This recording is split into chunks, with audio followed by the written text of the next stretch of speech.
My name is Emily, and last August was the worst month of my life. My parents had gone to Florida with their friends, and I had to stay home alone. It was summer vacation, and I was getting bored at home.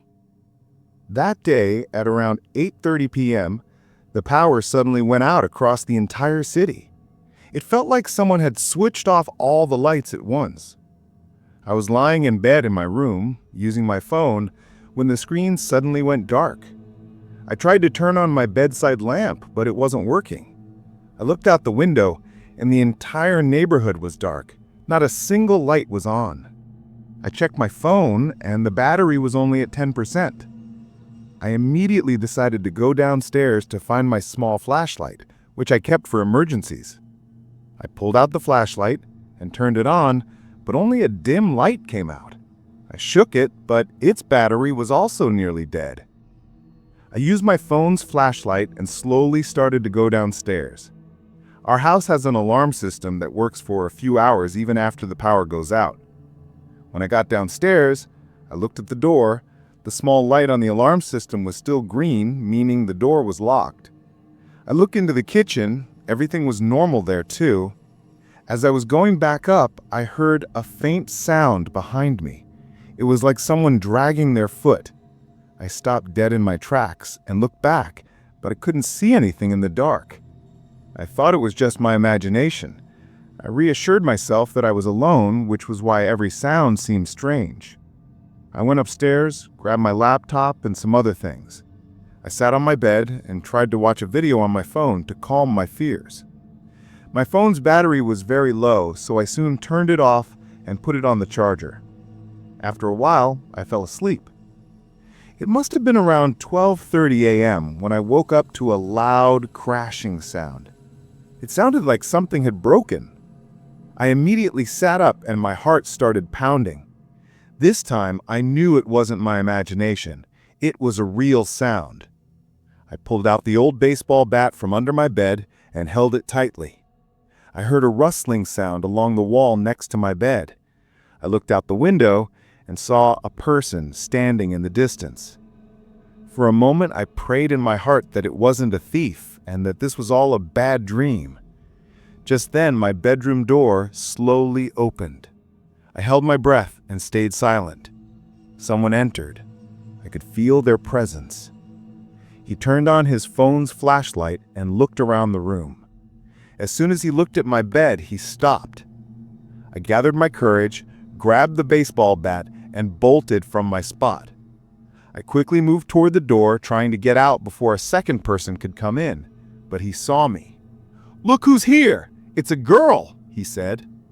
Then another person's voice came. "Hurry up! I said no one would be home. Hurry!" The two of them grabbed me. One covered my mouth with his hand, and the other grabbed my arm. They were looking for something. They took the iPad, laptop, and my purse from my room. They also picked up my phone and switched it off. At that moment, I was completely numb. I knew I was in deep trouble. As they were leaving, they threw me on the bed and tightly tied my hands. They said, "If you make a sound, we'll come back and hurt you." Then they left, leaving me alone in the dark. I tried to free myself for several minutes, but I couldn't succeed. During this time, the only thought in my mind was that I had to call my parents and tell them that I was okay and needed help. Somehow, I managed to drag myself off the bed and onto the floor. Then I used my teeth to try and free my hands. The rope was so tight that my hands were bleeding, but I didn't give up. Finally, I was free.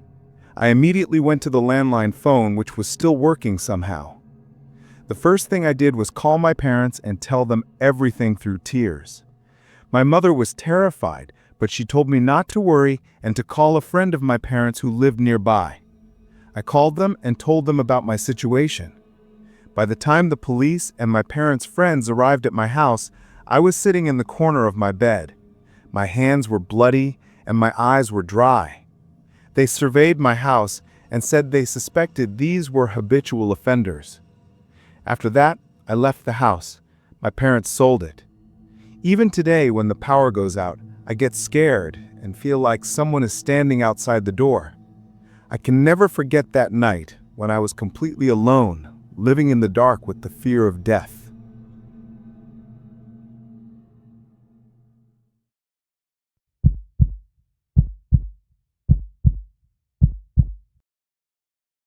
I remember it was last year. It was summer, and I was coming home from university.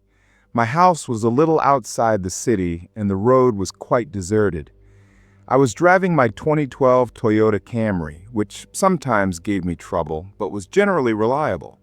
That day was different. Suddenly, the power went out in the city, and darkness fell everywhere. It wasn't a big deal. Such blackouts were common in the city. I thought it would just be a temporary thing. As I got off the highway and onto a smaller road, my car started making a noise. Then the engine started to jerk. I immediately pulled the car over to the side of the road.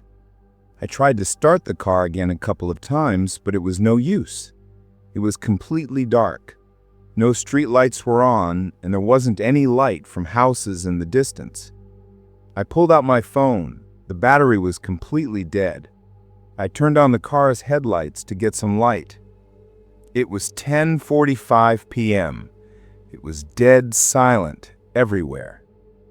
In the light of the car's headlights, only the area directly in front was visible.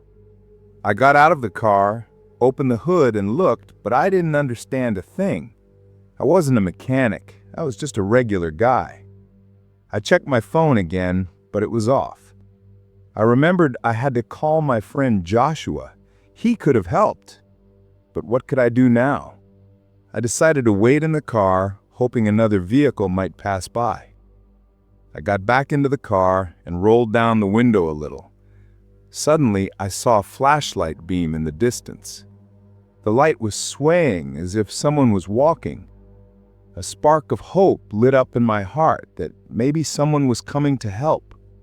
He was slowly walking toward me. As he got closer, I could make out the silhouette of a man. He was tall and wearing an old jacket. When he reached me, I rolled the window all the way down. "Do you need any help?" he asked. His voice was a bit gruff and heavy.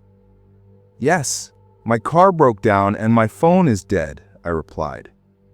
"Okay," he said, and then suddenly stood in front of my car. I couldn't see him clearly because of my headlights. I asked, "Do you have a phone?" He silently shook his head. "No, mine's dead too." His answer was very cold. For a few moments, he just stood there silently. I tried to see his face, but he was completely in the dark. "It's dangerous for a car to break down here," he said. I felt something unsettling in his words.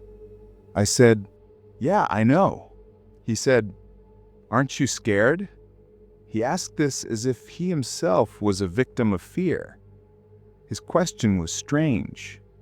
I said, "No, not really." "You should be," he said, and took a step toward my car. Now he was just a few inches from my car window. I immediately started to roll the window up. "Wait a minute, stop," he said. There was a strange urgency in his voice now. I rolled the window halfway up and locked the door. "What's wrong?" I asked. He laughed, a terrifying and cold laugh. "Nothing," he said. "I just came to help you." I tried to start the engine one more time, but it was no use. I saw him circling my car now. Once or twice he tried to pull my door handle. At that moment, I felt completely helpless. I saw a baseball bat on the back seat. I picked it up and kept it beside me. My heart was truly pounding now. His actions didn't seem like those of someone trying to help. He stopped at the back of the car and then stood there silently. I nervously looked in the rearview mirror. He was looking at me. I immediately turned off my headlights. It was completely dark everywhere. I thought maybe he would leave. I waited for a while. There was complete silence. It was 11:10 p.m. I thought he was gone now. I slowly turned my car's headlights back on. but he was still standing there.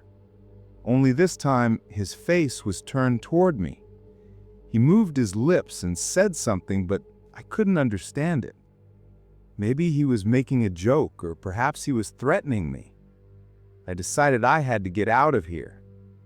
I immediately took out my phone. There was still some battery left. I had kept it off to save the battery.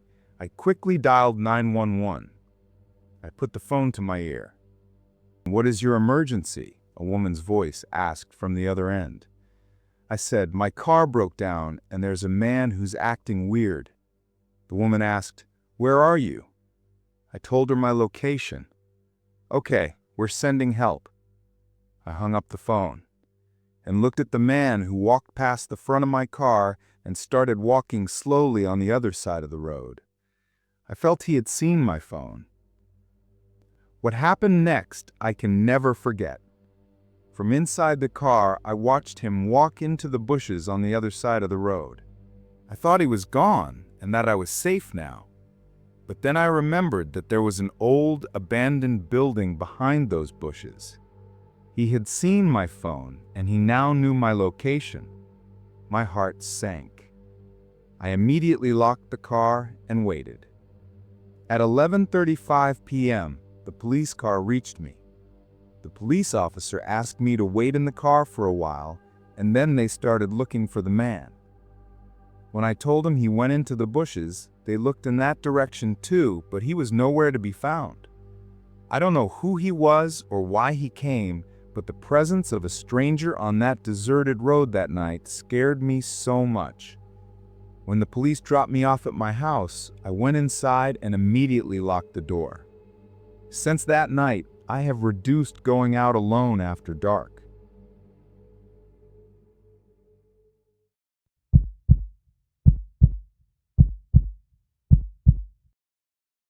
This was a few years ago when I lived in a small apartment in New York. It was holiday season, and I planned to spend most of my time at home, watching movies or just relaxing. My apartment was on the third floor of an old building, mostly occupied by elderly or single people. The flat next to mine had been empty for a long time, and when a new person moved in, I didn't think much of it. His name was Howard, a man in his 60s with little hair and a strange emptiness in his eyes. He didn't talk much, just a brief smile when we occasionally passed in the corridor. One day, around 9 p.m., the power suddenly went out across the city. This was unusual because it rarely happened in New York. I first thought it was just my apartment, but when I looked out the window, I saw the entire street and surrounding buildings were plunged into deep darkness. I grabbed my phone, which was at 50% battery, and started looking for a candle. The silence was instant. All the city noises, the street commotion, everything stopped. Only an occasional distant car alarm could be heard. I was looking at my phone when I suddenly heard someone walking in the corridor. The footsteps were very slow, as if someone was walking with extreme caution. My heart didn't race, but I was on alert because I had never heard such a sound in the corridor at night. I looked out the peephole of my door, but it was too dark to see anything. I thought maybe it was a neighbor looking for their flat. I went back to the sofa and tried to forget the incident. Half an hour later, as I was trying to read a book, I heard a very faint tap-tap at my door. The sound was like a fingernail scratching the door, a tap-tap. Then a little while later, another one, then another. It was so faint that if I hadn't been completely silent, I might not have heard it. I immediately held my breath and put the book on the table. I looked through the peephole again, but still saw nothing. I pressed my ear against the door. There was no movement outside. I thought it must be my imagination. But the sounds didn't stop. They started again after a short pause. This time, the sound was a little louder, like someone was pressing their palm against the door. But the sounds were very strange, with no clear rhythm. They were random thumps. I went to my bedroom and turned on the phone's flashlight. I looked through the peephole again, but this time I saw nothing. Maybe the sounds really were my imagination. I carefully placed my hand on the doorknob, which was cold. It didn't make a sound. Then I looked out my apartment window. My apartment window faced my neighbor's flat. I saw a faint candlelight in Howard's window. And then, for a moment, I saw his face pressed against the window pane. He was looking right at me. I immediately ducked down as if he had seen me. A shiver ran through my entire body. He was completely silent and still. I didn't know if he saw me or not, but him staring at my window was very unsettling. I waited for several minutes until I stood up again. When I looked back outside, the candlelight was gone. No more sounds came until 1 a.m. I tried to relax, but my heart was still racing. I thought it might be my anxiety. I turned off my phone to save battery. I tried to listen for sounds in the corridor, but there was complete silence. After a while, I decided I would go out and check the corridor, just for reassurance. I opened my door just enough for a person's head to fit through and peeked out. The corridor was completely dark, with only a faint light from the street below. I didn't feel any movement. As I was about to go back into my apartment, I heard another sound. It was a faint sound, like someone had come and stood near the door. I looked out the door again, and this time I saw something lying near my door.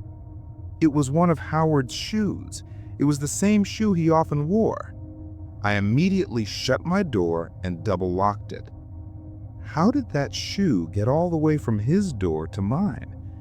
It was a question that kept spinning in my mind. It couldn't have been an accident. The power didn't come back on until 3 a.m. I stayed awake all night. At every faint sound, I looked at the door. I also started to fear my bedroom window, afraid Howard would look again.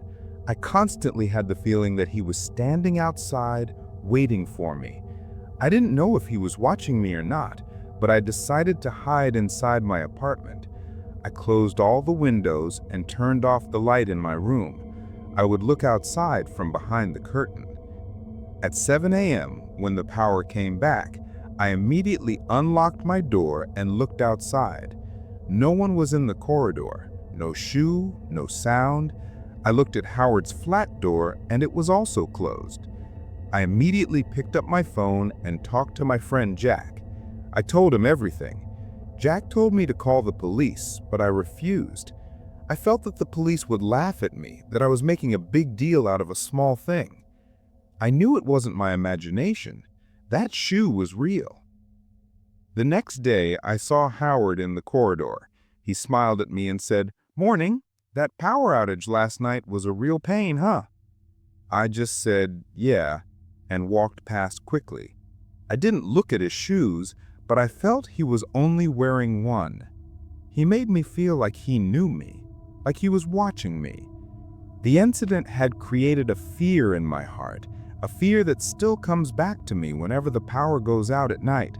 At that moment, I feel like he is in the corridor, waiting for me.